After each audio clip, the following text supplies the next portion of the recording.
पहले भी लगातार जैसा समाजवादियों का इतिहास रहा है बदायूं जिले के अंदर लगातार पार्टी जीती है।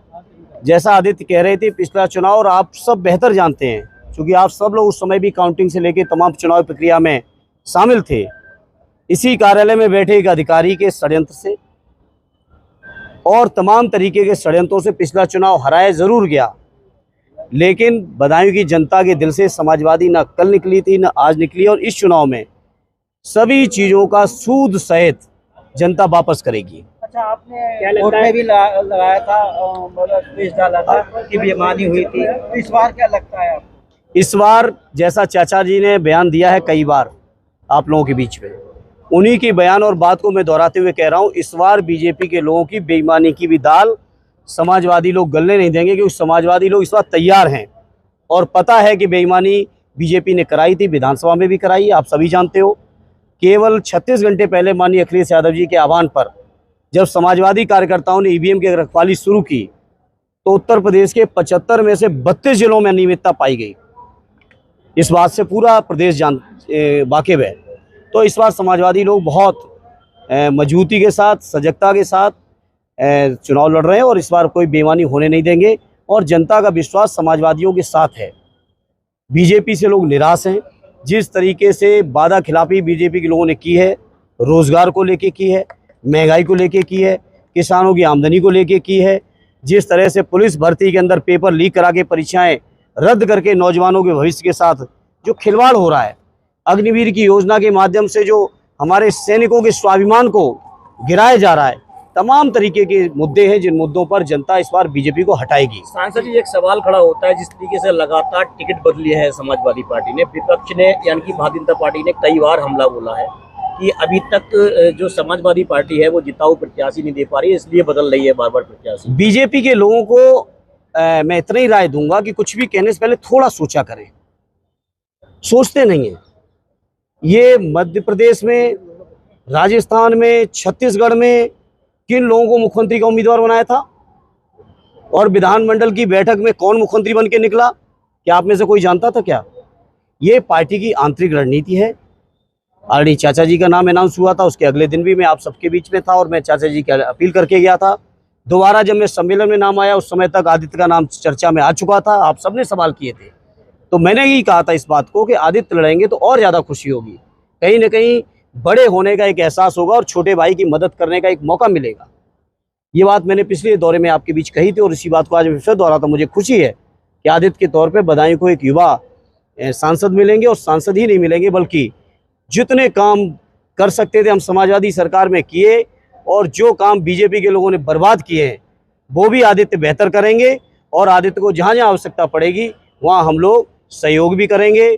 जो अपना पुराना अनुभव है वो भी शेयर करेंगे, और बदायूं की जनता को एक बेहतर सांसद और बेहतर क्षेत्र बनाने में बदायूं का जो हमारा संकल्प रहा है, सपना रहा है, वो आप सब जानते हो। बदायूं का मेडिकल कॉलेज हो, जिले की एक भी ऐसी सड़क नहीं जिसका चौड़ीकरण न करा दिया हो, जिले में ऐसा कोई बड़ा गंभीर समस्या आज नहीं बची है। आप ही लोग कहते थे यहीं पे ओवरब्रिज का सवाल था, तमाम तरीके के सवाल थे, चाहे गंगा की कटान का सवाल था, आपकी बाढ़ का सवाल था, हर सवाल पर, चाहे गंगा जी के ऊपर पुलों का सवाल रहा, रामगंगा के पुलों का सवाल रहा हो। आज मैं फख्र के साथ कह सकता हूँ, मैंने अपने 10 साल के संसदीय कार्यकाल में जनता के जितने वादे किए थे बड़ी जिम्मेदारी से कई मंचों पे कहा हूँ। आज आप सभी पूरे जिले की मीडिया मौजूद है। एक बिलसी के बस अड्डे को छोड़ के जिसमें जमीन की एक समस्या आई थी, उसके अलावा कोई जिले में एक वादा बता दो जो मैंने कहा और पूरा न किया हो। ऐसी राजनीति हम समाजवादी लोग करते हैं, जनता के बीच जो कहते हैं वो करके दिखाते हैं, और बीजेपी के लोग हजारों चीजें बता दें। आज मोदी जी गारंटी की बात कर रहे हैं, मैं मोदी जी और उनकी पार्टी के लोगों से पूछना चाहता हूं, कहां गई 2 करोड़ रोजगार हर साल की गारंटी? कहां गई डीजल और पेट्रोल के दाम को घटाने की गारंटी? कहां गई देश नहीं बिकने दूंगा का नारा देने वाले बीजेपी के लोगों ने रेल बेच दिया, तेल बेच दिया, हवाई जहाज बेच दिए, हवाई अड्डे बेच दिए, बंदरगाह बेच दिए, तमाम संचार कंपनियां बेच दी, बीमा कंपनी बेच रहे हैं, बैंकें बेच रहे हैं। तो आज बीजेपी के लोग बताएं इस बात को। ये केवल इलेक्टोरल बॉन्ड के माध्यम से कहते थे मैं भ्रष्टाचार नहीं फैलने दूंगा, न खाऊंगा न खाने दूंगा। जिन कंपनियों के घाटे की बैलेंस शीट बनी हुई है उन कंपनियों से सैकड़ों और हजारों करोड़ रुपए बीजेपी के लोग ले रहे हैं। बताओ किसने खाया है इलेक्ट्रो बॉन्ड के माध्यम से? और ये इलेक्ट्रो बॉन्ड तो बहुत मामूली बात है, ये तो रिकॉर्डेड चीज है। माननीय सर्वोच्च न्यायालय के आदेश पे ये चीजें आप हमारे सबके बीच आ पाई हैं। सार्वजनिक हुई हैं। इलेक्ट्रल बॉन्ड बहुत छोटी घटना है। इलेक्ट्रल बॉन्ड के अलावा भी कितना बीजेपी के लोगों ने भ्रष्टाचार किया है, शायद हम और आप सोच भी सकते हैं। भ्रष्टाचारियों को उल्टा लटकाने की बात करते हैं, मुख्यमंत्री जी हों, डिप्टी सीएम केशव प्रसाद मौर्य हों, उसको लेकर तो वो भ्रष्टाचारियों को सबसे पहले जिन भ्रष्टाचारियों ने पैसे दिए हैं उनकी पार्टी को मैं मुख्यमंत्री जी को सलाह दूंगा कि सबसे पहले शुरुआत वहां से करें। बीजेपी के घोषणा पत्र किस तरीके से जिस तरीके टिकट बदला, लेकिन सैफई परिवार ही क्यों बधाई का? अब ये बधाई की जनता का प्यार है, मोहब्बत है। सद्य नेताजी रिश्ता बना के गए हैं, उस रिश्ते को बधाई के लोग क्या छोड़ेंगे? जनता के बीच कभी ये सवाल करो जाके। बीजेपी का घोषणा पत्र झूठ का पुलिंदा है और मैं हवा में ये बात नहीं कह रहा हूँ, ये बहुत जिम्मेदारी से और पूरे तथ्यों के आधार पर कह रहा हूँ। बीजेपी नया घोषणा पत्र पेश करने से पहले 14 के घोषणा पत्र, 17 के घोषणा पत्र, 19 और 22 के घोषणा पत्र को बताए कितना पूरा किया है, तब नए घोषणा पत्र की बात करेंगे। सांसद जी, एक सवाल से था, जिस तरीके से हर पार्टी ने गठबंधन में है, आप हर पार्टी ने अपना अपना मैनिफेस्टो जारी किया है, अगर सरकार बनती है यूपीए की या फिर इंडिया गठबंधन की, तो फिर आप इसको किस तरीके से लागू करेंगे? देखिए, जिन पार्टियों का इंडिया गठबंधन का अलायंस है, बहुत देश की बड़ी बड़ी पार्टियां, देश की बड़ी जिम्मेदार पार्टियां हैं। इन बातों में ना आप उलझिए, ना उलझाने की कोशिश करिए।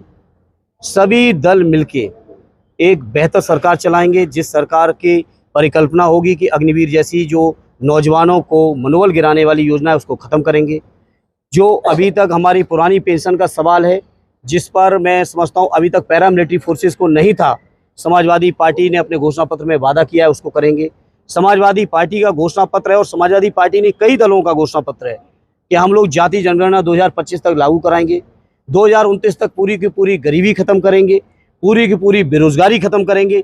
इस तमाम सवालों पर समाजवादी पार्टी ने अपने घोषणा पत्र के माध्यम से आदरणीय शेद्दर जी ने आप सबके बीच अपनी बात को रखा है और मुझे यकीन है इसी घोषणा पत्र पर भरोसा करके पूरे देश की जनता बीजेपी को हटाएगी, इंडिया को